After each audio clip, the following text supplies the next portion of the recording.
Pada bulan Juli 2023, aku baru memulai pelatihan untuk mengawasi pekerjaan beberapa gereja. Setiap kali aku menghadapi kesulitan dalam pekerjaan, aku selalu berusaha menyelesaikannya sendiri dan tidak pernah meminta bantuan dari para pemimpin tingkat atas. Aku berpikir, jika aku selalu melaporkan masalah kepada para pemimpin tingkat atas dan bukan menyelesaikannya sendiri, artinya aku mengeluh dan tidak memenuhi tanggung jawabku. Aku ingin menunjukkan kepada mereka bahwa aku memiliki kemampuan kerja dan dapat menyelesaikan masalah sendiri, serta ingin meninggalkan kesan yang baik di hati saudara-saudariku. Aku ingat, pernah ada suatu waktu ketika hasil pekerjaan penyiraman kurang bagus dan banyak pengikut baru yang tidak berkumpul secara teratur. Ada beberapa penyiram yang sibuk dengan pekerjaan bercocok tanam dan berbagai hal di rumah, sehingga mereka tidak dapat segera menindaklanjuti dan mendukung para pendatang baru. Sementara beberapa lainnya sangat sibuk bekerja, sehingga mereka lupa mengatur persekutuan dengan para pendatang baru. Aku tidak melaporkan persoalan ini kepada para pemimpin tingkat atas saat itu, karena aku ingin mereka melihat bahwa aku mampu mengatasinya. Aku bersekutu dengan para penyiram dan menghubungi untuk menanyakan keadaan mereka. Namun, pengalaman hidupku terlalu dangkal dan aku tidak cukup memahami kebenaran. Jadi aku tidak dapat melihat akar penyebab masalahnya. Aku hanya bersekutu sekadarnya dengan mereka dan menunjukkan masalah-masalah mereka, sambil mendorong mereka untuk memikul beban dalam cara mereka melaksanakan tugas. Akibatnya, persoalan para penyiram yang bersikap asal-asalan dalam melaksanakan tugas mereka tidak terselesaikan, dan para pendatang baru masih belum menghadiri pertemuan secara teratur. Aku berpikir, apakah seharusnya kusampaikan masalah ini kepada para pemimpin tingkat atas agar mereka dapat membantu dan bersekutu mengenai hal tersebut? Namun, aku khawatir bahwa jika aku melaporkan kebenarannya, para pemimpin mungkin menganggap aku tidak mampu melakukan pekerjaan nyata. Jadi, aku tidak mengatakan apapun. Kemudian, jumlah pendatang baru yang tidak menghadiri pertemuan secara teratur terus meningkat. Dan masalah yang tiada habisnya muncul dalam pekerjaan. Aku merasa sangat tertekan dan hatiku sangat tersiksa dan lemah. Namun, meski demikian, aku tidak membuka diri kepada saudara-saudariku tentang keadaanku. Aku berpikir bahwa jika aku membuka diri dalam persekutuan tentang kesulitan dan kelemahanku, saudara-saudariku mungkin juga ikut menjadi negatif dan lemah. Dan sebagai seorang pemimpin, aku harus memiliki iman dan tetap kuat dalam hatiku. Hanya dengan cara inilah, saudara-saudariku memiliki iman untuk melaksanakan tugas mereka. Aku juga berpikir bahwa jika aku membuka diri tentang pikiran dan kekuranganku yang sebenarnya, saudara-saudariku akan merendahkanku. Pada saat itu, para pemimpin sering bertanya kepadaku, apakah ada kesulitan dalam tugasmu?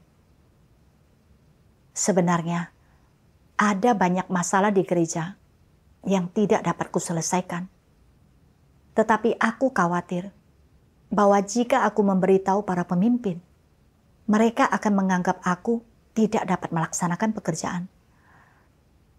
Aku tidak ingin para pemimpin menganggapku tidak mampu melaksanakan tugas dengan baik.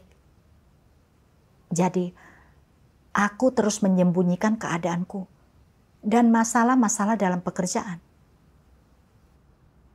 Pada bulan Desember, ada lebih banyak pendatang baru di gereja yang tidak menghadiri pertemuan secara teratur. Kadang mereka datang dan kadang tidak.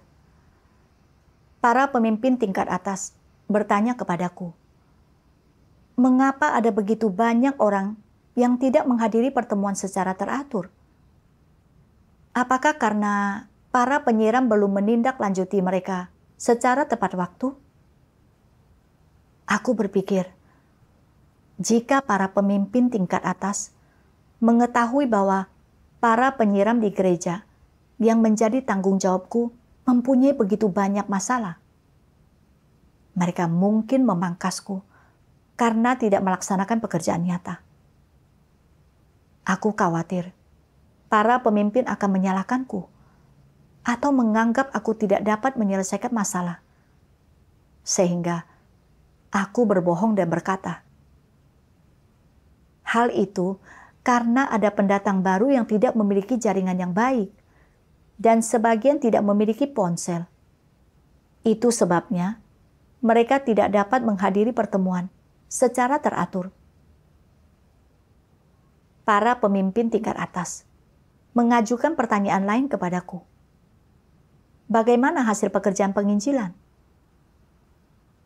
Aku tahu, pekerjaan penginjilan mengalami kemajuan yang lambat. Dan beberapa calon penerima Injil tidak sesuai prinsip-prinsip, serta tidak memiliki kemampuan untuk memahami.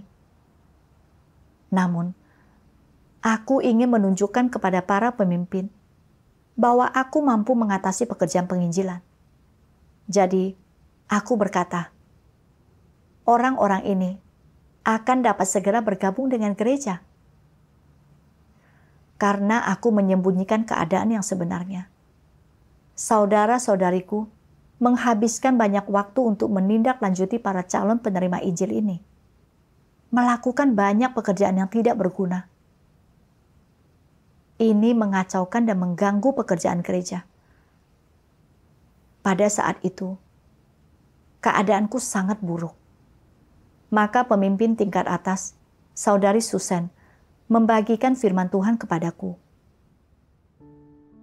Tuhan Yang Maha Kuasa berfirman, apapun konteksnya, tugas apapun yang mereka laksanakan, Antikristus akan berusaha memberi kesan bahwa mereka tidak lemah, bahwa mereka selalu kuat, penuh iman, dan tidak pernah negatif, sehingga orang tidak pernah melihat tingkat pertumbuhan mereka yang sebenarnya atau sikap mereka yang sebenarnya terhadap Tuhan.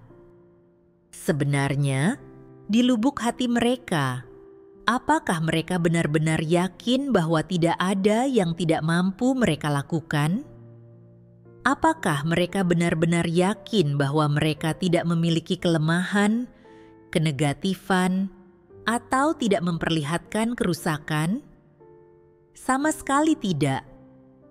Mereka pandai berpura-pura, mahir menyembunyikan berbagai hal. Mereka suka memperlihatkan sisi mereka yang kuat dan mengesankan kepada orang-orang. Mereka tidak mau orang-orang melihat sisi mereka yang lemah dan sebenarnya. Tujuan mereka jelas. Sederhananya, untuk mempertahankan gengsi dan harga diri mereka, melindungi tempat yang mereka miliki di hati orang-orang.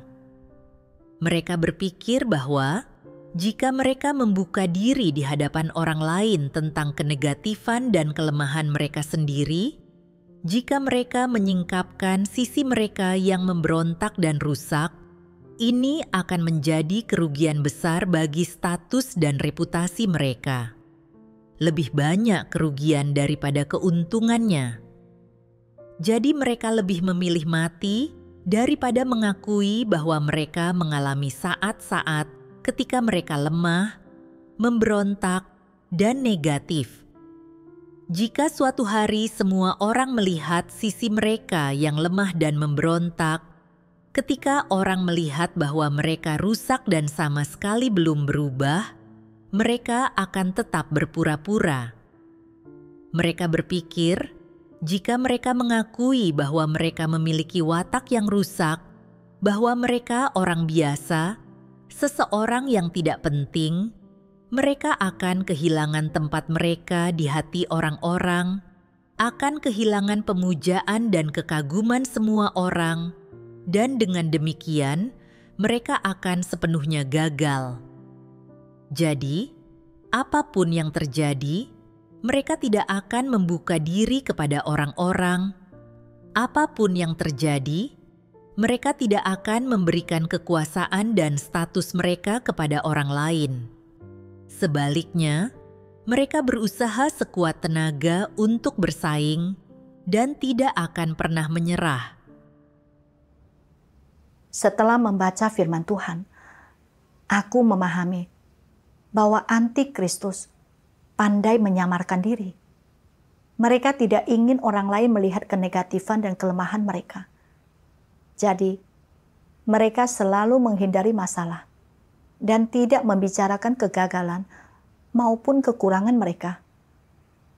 Hanya menunjukkan sisi positif mereka kepada orang lain, guna mengambil hati orang-orang. Aku memang seperti ini.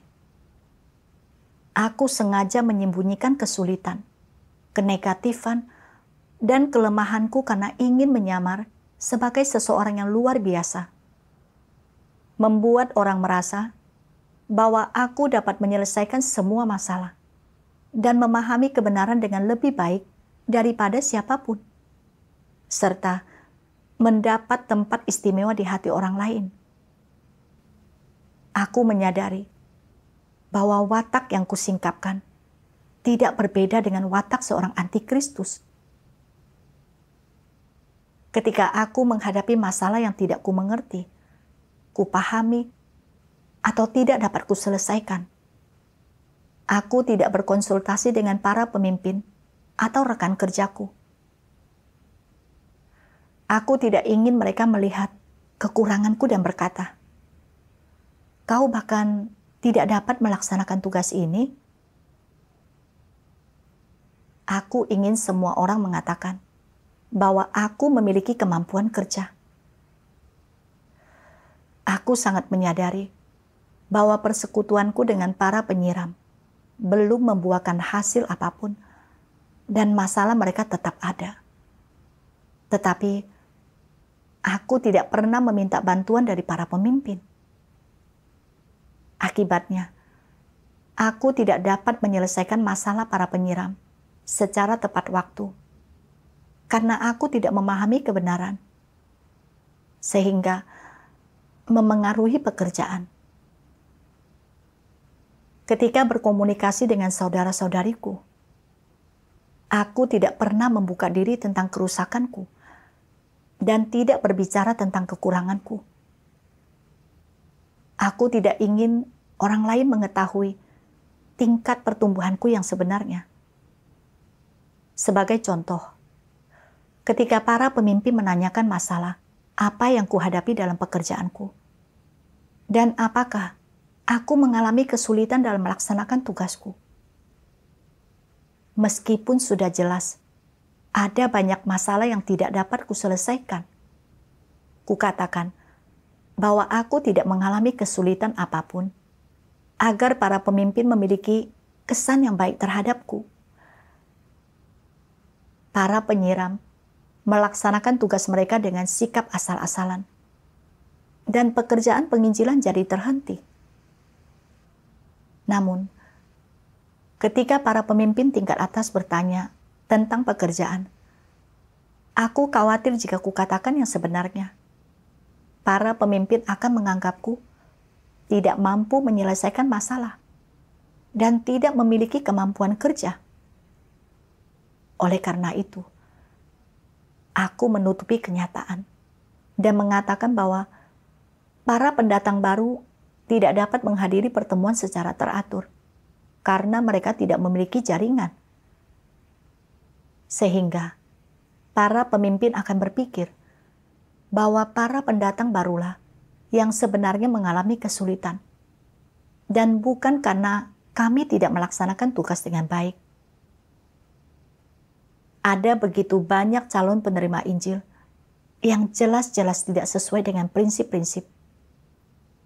Tetapi, untuk membuktikan bahwa aku dapat melaksanakan pekerjaan nyata, aku berbohong dan mengatakan bahwa orang-orang ini dapat bergabung dengan gereja. Yang berarti saudara-saudariku melakukan banyak pekerjaan yang tidak berguna, sehingga menunda pekerjaan gereja. Aku hanyalah orang biasa. Aku tidak sempurna. Aku memiliki banyak kekurangan maupun kelemahan. Dan aku baru saja mulai berlatih melaksanakan pekerjaan gereja. Jadi, wajar saja kalau aku tidak tahu cara melaksanakan banyak tugas. Ketika menghadapi kesulitan, aku seharusnya segera meminta bantuan para pemimpin tingkat atas. Namun, aku selalu percaya bahwa karena aku bertanggung jawab atas pekerjaan tersebut, aku tidak boleh mengatakan bahwa aku tidak tahu cara melaksanakannya. Dan aku harus mampu menyelesaikan sendiri semua masalah. Aku bahkan menipu dan memperdaya para pemimpin tingkat atas agar mendapatkan penghargaan dari orang lain. Watakku yang congkak dan licik sungguh menjijikkan bagi Tuhan. Aku sangat sedih karena pengejaranku yang keliru telah memengaruhi pekerjaan gereja. Aku tahu aku harus bertobat. Dan jika aku terus berjalan di jalan yang salah, aku pasti disingkirkan oleh Tuhan. Kemudian, saudara-saudariku mengirimkan satu bagian firman Tuhan kepadaku, dan aku memperoleh beberapa pemahaman tentang masalahku sendiri. Tuhan Yang Maha Kuasa berfirman, "Watak macam apakah ketika orang selalu menyamarkan diri, selalu memperindah citra diri, selalu berpura-pura agar orang lain menghormati mereka, dan tidak dapat melihat kesalahan atau kekurangan mereka, ketika mereka selalu berusaha menampilkan sisi terbaik mereka kepada orang-orang? Ini adalah watak yang congkak, palsu, dan munafik. Ini adalah watak iblis. Ini adalah sesuatu yang jahat." Sebagai contoh, lihatlah anggota rezim iblis. Sebanyak apapun mereka bertengkar, berseteru, atau membunuh di balik layar, tak seorang pun yang diperbolehkan untuk melaporkan atau menyingkapkan mereka. Mereka takut orang akan melihat wajah setan jahat mereka, dan mereka melakukan segala yang mereka bisa untuk menutupinya. Di depan umum, mereka berusaha sekuat tenaga untuk memperindah citra diri, mengatakan betapa mereka mengasihi rakyat, betapa hebat, agung, dan tak bercelanya mereka. Ini adalah natur iblis. Ciri paling menonjol dari natur iblis adalah tipu muslihat dan tipu daya. Dan apa tujuan dari tipu muslihat dan tipu daya ini? Untuk menipu orang, untuk menghalangi orang agar tidak melihat esensi dan diri mereka yang sebenarnya, dan dengan cara demikian mencapai tujuan untuk memperlama kekuasaan mereka. Orang biasa mungkin tidak memiliki kekuasaan dan status semacam itu, tetapi mereka juga ingin membuat orang lain memiliki pandangan yang baik tentang diri mereka, ingin orang memiliki penilaian yang tinggi terhadap mereka, dan ingin memiliki kedudukan yang tinggi di hati orang lain. Ini adalah watak yang rusak, dan jika orang tidak memahami kebenaran, mereka tidak mampu mengenali hal ini. Setelah membaca firman Tuhan, aku memikirkan kembali tentang bagaimana banyak pendatang baru yang tidak menghadiri pertemuan secara teratur di beberapa gereja yang menjadi tanggung jawabku, dan masalah saudara-saudariku yang belum terselesaikan, serta pekerjaan penginjilan yang terhenti. Tetapi aku masih berpura-pura dapat menyelesaikan masalah-masalah tersebut. Meskipun aku melihat bahwa pekerjaan gereja tertunda, aku tidak mau meminta bantuan dari para pemimpin. Ketika para pemimpin menanyakan, apakah ada kesulitan atau masalah dalam pekerjaanku, aku bahkan memperdaya para pemimpin dan menyembunyikan masalah dalam pekerjaan. Aku selalu ingin memberikan kesan kepada saudara-saudariku bahwa tidak ada hal yang tidak dapat kulakukan, dan aku dapat menyelesaikan semua masalah. Aku benar-benar tidak memiliki kesadaran diri. Watak yang kusingkapkan identik dengan watak PKT. PKT suka menyamarkan dirinya di hadapan rakyat, agar rakyat memuja dan mengikutinya. Tetapi sesungguhnya, rakyat yang berada di bawah kekuasaannya hidup dalam kesengsaraan yang luar biasa. Wabah, gempa bumi, bencana alam dan malapetaka buatan manusia terus-menerus menimpa mereka.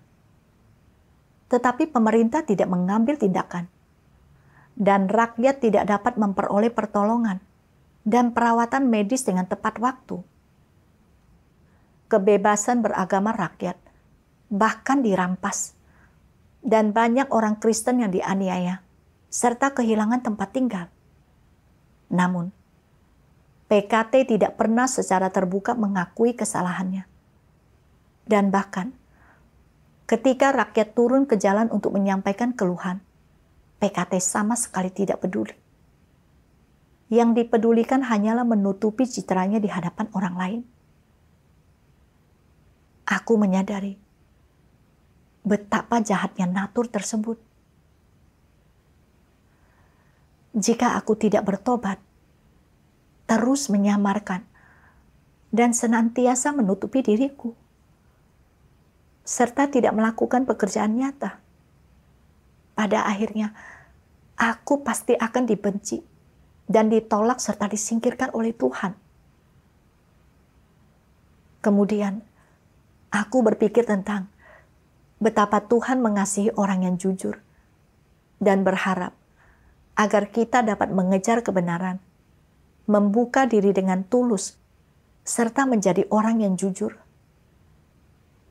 Namun, aku selalu ingin berpura-pura, seolah-olah tidak ada hal yang tidak dapat kulakukan, dan berusaha menjadi hebat serta luar biasa, sehingga orang akan menghargai dan memujaku.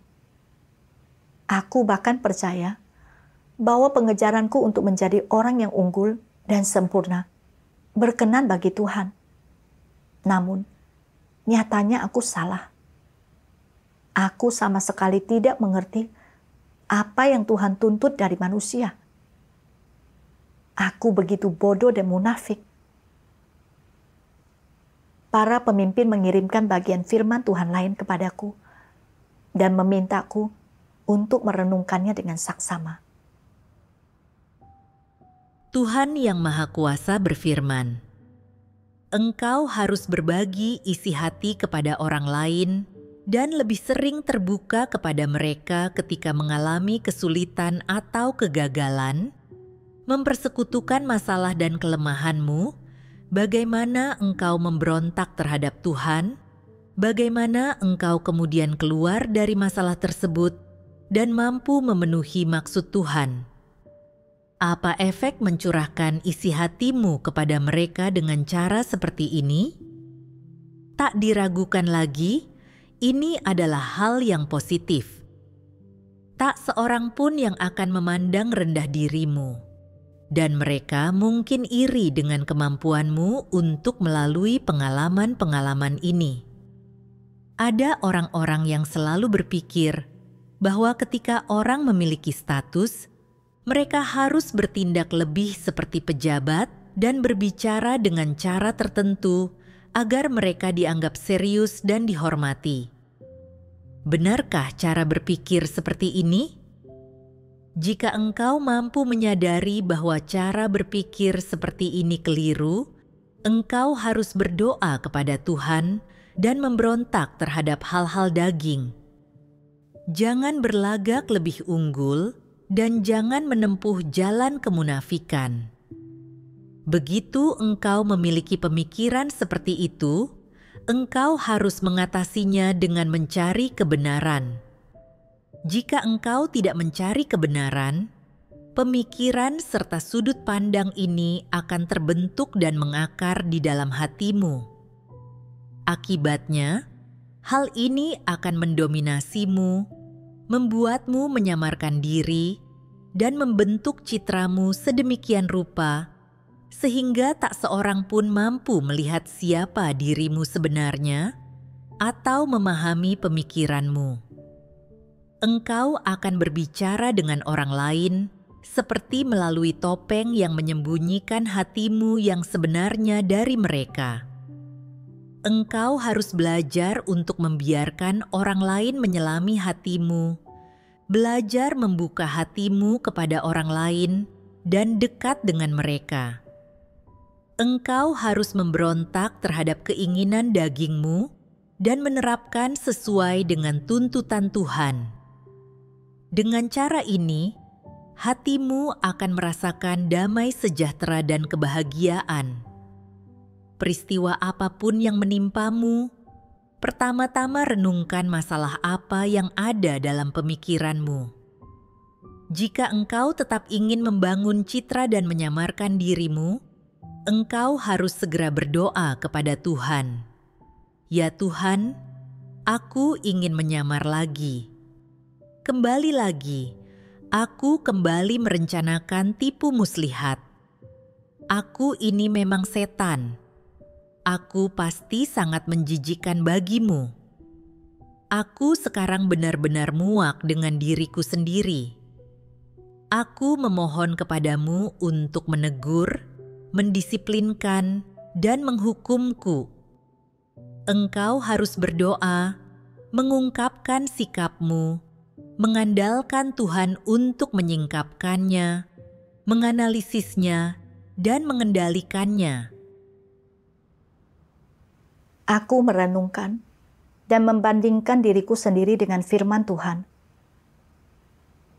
Sejak aku bertanggung jawab atas pekerjaan gereja, aku percaya bahwa sebagai seorang pengawas, aku harus terlihat seperti seorang pengawas dalam caraku memimpin.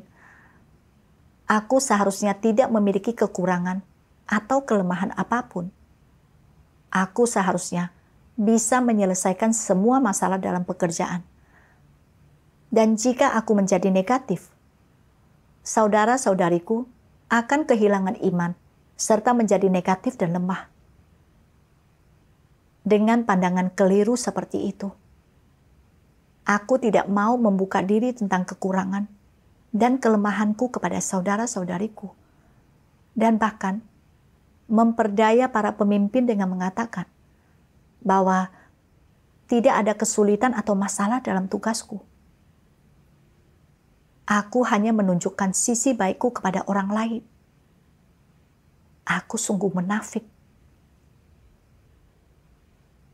Dari firman Tuhan, aku memahami bahwa sangat wajar jika seorang pengawas memiliki kekurangan. Dan jika aku dapat membuka diri tentang kekurangan dan kelemahanku, saudara-saudariku tidak akan merendahkanku sedikit pun. Jika ada kesulitan dalam pekerjaan gereja, mereka juga akan memikul beban tersebut dan bekerja sama untuk menyelesaikannya. Karena mereka tahu, aku masih dalam tahap pelatihan. Selain itu, jika aku belajar untuk membuka diri kepada saudara-saudariku tentang kegagalan, kekurangan, dan kesulitanku dalam melaksanakan tugas, bahkan sisi negatif dan kelemahanku, saudara-saudariku akan bersekutu dan menolongku. Dan aku dibangun secara rohani, serta memperoleh manfaat dari pengetahuan berdasarkan pengalaman saudara-saudari, dan menemukan jalan penerapan. Dahulu, aku hidup dalam penyamaran dan kepalsuan, tidak mau membuka diri, dan meminta bantuan ketika menghadapi kesulitan. Sebaliknya, aku berjuang maju sendirian, dan menghadapi banyak tekanan. Tidak ada kedamaian maupun sukacita dalam hatiku, dan hasil pekerjaanku selalu buruk.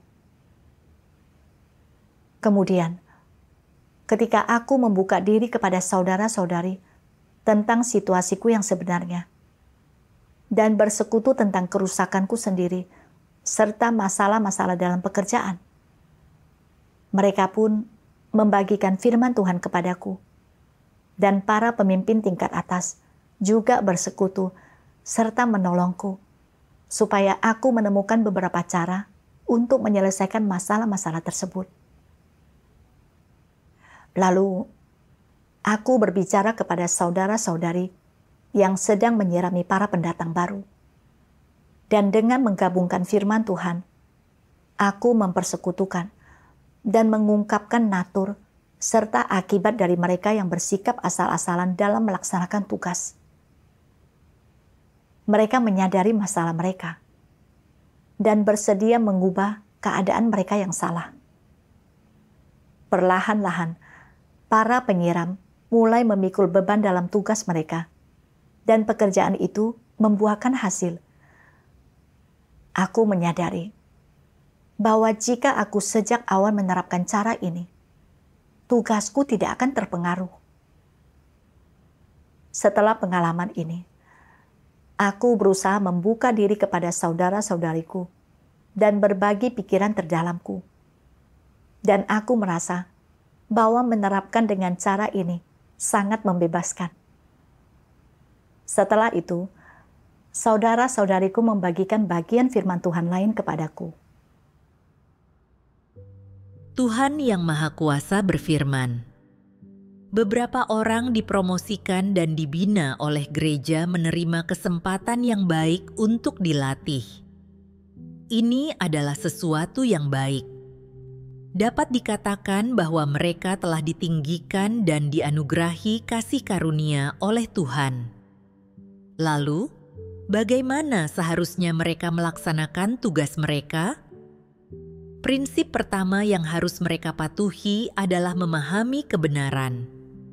Ketika mereka tidak memahami kebenaran, mereka harus mencari kebenaran, dan jika setelah mencari sendiri, mereka tetap tidak memahami kebenaran, mereka dapat menemukan seseorang yang benar-benar memahami kebenaran untuk diajak bersekutu dan mencari, yang akan membuat pemecahan masalah menjadi lebih cepat dan tepat waktu. Jika engkau hanya berfokus menghabiskan lebih banyak waktu membaca firman Tuhan sendiri dan menghabiskan lebih banyak waktu merenungkan firman ini untuk mencapai pemahaman tentang kebenaran dan memecahkan masalah, ini terlalu lambat. Seperti kata pepatah, air yang jauh tidak akan memuaskan dahaga yang mendesak. Jika, dalam hal kebenaran, engkau ingin mengalami kemajuan yang cepat, engkau harus belajar bagaimana bekerja secara harmonis dengan orang lain dan mengajukan lebih banyak pertanyaan dan mencari lebih banyak. Hanya dengan melakukannya, hidupmu akan bertumbuh dengan cepat dan engkau akan dapat menyelesaikan masalah tepat waktu tanpa salah satunya tertunda. Karena engkau baru saja dipromosikan dan masih dalam masa percobaan dan tidak benar-benar memahami kebenaran atau memiliki kenyataan kebenaran. Karena engkau masih kurang memiliki tingkat pertumbuhan ini, jangan mengira karena engkau dipromosikan, itu berarti engkau memiliki kenyataan kebenaran. Itu tidak benar. Hanya karena engkau merasa terbeban terhadap pekerjaan itu dan memiliki kualitas seorang pemimpin, maka engkau dipilih untuk dipromosikan dan dibina. Engkau harus memiliki nalar ini. Setelah membaca firman Tuhan, aku memahami bahwa sebagai seorang pengawas, aku seharusnya bekerja sama secara harmonis dengan saudara-saudariku dan bersama-sama melindungi pekerjaan gereja. Sebelumnya, aku memiliki pandangan yang keliru. Aku percaya bahwa setelah saudara-saudari memilihku sebagai seorang pengawas, aku harus mengetahui cara menyelesaikan semua masalah dan selalu meminta bantuan tentang masalah kepada para pemimpin tingkat atas. Akan membuat mereka merendahkanku dan menganggapku tidak memiliki kemampuan kerja. Oleh karena itu, ketika aku menghadapi masalah yang tidak dapat kupahami atau kuselesaikan, aku menutupinya dan tidak mengatakan apapun. Hidup berjuang sendirian. Aku sering merasa sangat tertekan ketika melaksanakan tugasku. Dan aku juga menghambat pekerjaan gereja. Kini, aku memahami bahwa untuk menyelesaikan masalah dan melindungi pekerjaan gereja, para pemimpin dan pekerja hendaknya meminta bantuan dari para pemimpin tingkat atas ketika menghadapi kesulitan. Seorang pengawas yang memenuhi standar seharusnya adalah seseorang yang memikul beban untuk pekerjaan gereja. Meskipun dia mungkin memiliki kekurangan dan kelemahan, dia akan secara teratur merenungkan diri dan mencari kebenaran, mampu melepaskan harga dirinya, serta secara proaktif mencari jalan keluar bersama saudara-saudarinya ketika menghadapi masalah yang tidak dapat diselesaikan. Juga bekerja sama secara harmonis, serta membantu semua orang dan bersama-sama melaksanakan pekerjaan gereja dengan baik. Ketika memahami ini, aku pun memiliki jalan penerapan. Setelah itu, ketika aku menghadapi kesulitan apapun dalam pekerjaan yang tidak dapat kuselesaikan, aku akan berdoa kepada Tuhan dan melepaskan harga diriku untuk secara proaktif meminta bantuan dari saudara-saudariku. Dalam pekerjaan penginjilan, aku akan melaporkan situasi kepada para pemimpin tingkat atas tanpa menyembunyikan apapun. Tanpa peduli apakah aku akan dipangkas atau direndahkan oleh orang lain. Yang kupedulikan adalah apakah aku dapat melaksanakan tugasku dengan baik dan dengan hati yang jujur, dan bagaimana melakukan segala sesuatu dengan cara yang menguntungkan pekerjaan gereja. Ketika aku menerapkan cara ini, hatiku terasa sangat damai dan tenang. Aku bersyukur kepada Tuhan karena telah menuntunku untuk memahami kerusakanku sendiri dan memahami bagaimana cara menjadi orang yang jujur serta membuka hatiku kepada saudara-saudariku.